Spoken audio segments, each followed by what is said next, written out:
Accommodate isotropia. What is accommodate isotropia?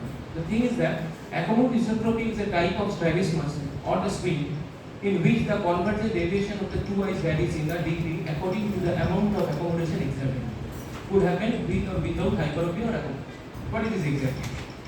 If the patient has isodeviation, the isotropia, that means the inward deviation of the eyeball, and the accommodation is playing a big role, and one point is there, the deviation is varying in degree, as because the amount of hypermetropia is more amount of uncorrected hypermetropia is there, more amount of deviation, more accommodation, more deviation, less accommodation, less uncorrected hypermetropia, less deviation. That's why we written over there, they are varying in degree. The accommodate isotropia is the most common form of isotropia in child and being an intermittent deviation. Why it is intermittent deviation? As because the deviation is not throughout the day, throughout the time. Once this patient is accommodating a lot to focus in the near object, on that time the deviation is more, and sometimes deviation is not there. That is called intermittent deviation, as it has a strong hereditary etiology. The type of accommodate isotropia is basically three types: refractive accommodate isotropia, non-refractive isotropia, and partially accommodate isotropia. Now, what is the refractive accommodate isotropia? Definition: refractive accommodate isotropia is a combination of the uncorrected hypermetropia and inadequate fusional amplitude. So, it is a combination of the two. First is the uncorrected hypermetropia and fusional amplitude. The fusional amplitude, we know there is two types: divergence amplitude and convergence amplitude. If the divergence amplitude is less, automatically the eye become more deviating toward the medial line, that is isodeviation. So we have to know for the accommodative isotropia, first you know what accommodative convergence. See, there are three stages. First, what we discussed with fusional amplitude, we are discussing here what is the relation with the deviation, isodeviation with the fusional amplitude. See, the insufficient fusional divergence, patient become isotropic. The patient has sufficient fusional divergence, patient is isophoric. That means manifest deviation is not there. If the sufficient fusional divergence is there, patient is isophoric. There is a latent deviation of the eyes. And if the low AC/A ratio may not be isotropic.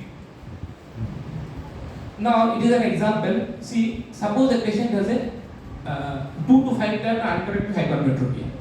So what happens? The patient has a blood image on the retina.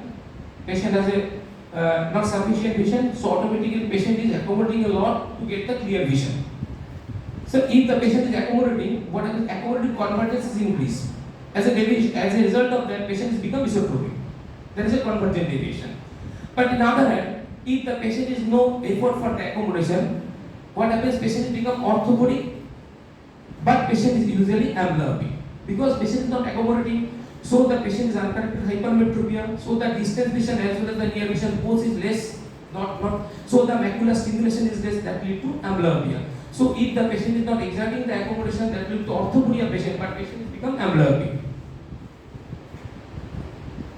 So the clinical feature of refractive accommodate isotropia is onset is 2 to 3 years of age.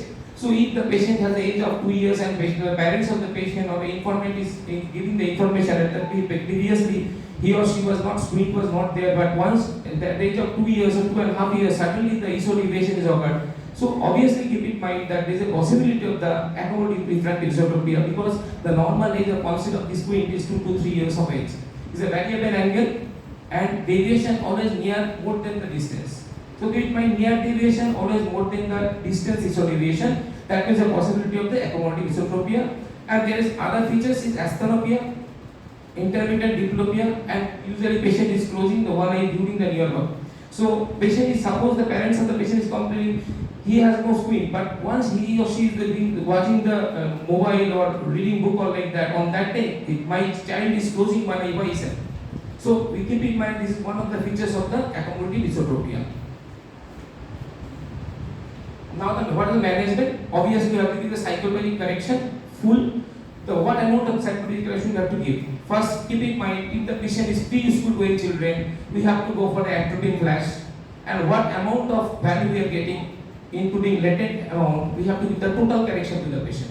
But if the patient is school going children, not pre-school going, in these cases we have to give the maximum mark plus with the manageable vision, so he or she can manage the school blackboard with that classes. But you have to give the maximum plus score. Keep in mind. If you undercorrect, the iso deviation is gradually increasing day after day, and one of those times statistic develop will develop. So you have to keep in mind to give the maximum plus correction. So now the second, it is what we already discussed, that is the refractive acomodisotropia. Now our topic is non-refractive acomodisotropia. It is what happens exactly. Usually one diopter accommodation is equal to 1 meter angle of convergence. This is a relation with the harmony and the accommodation of the convergence. But in some cases, accommodation is less, marked convergence is there, and due to this marked convergence, patient is become isotropic, and that is the one of the major reason for the non-refractive acomodisotropia.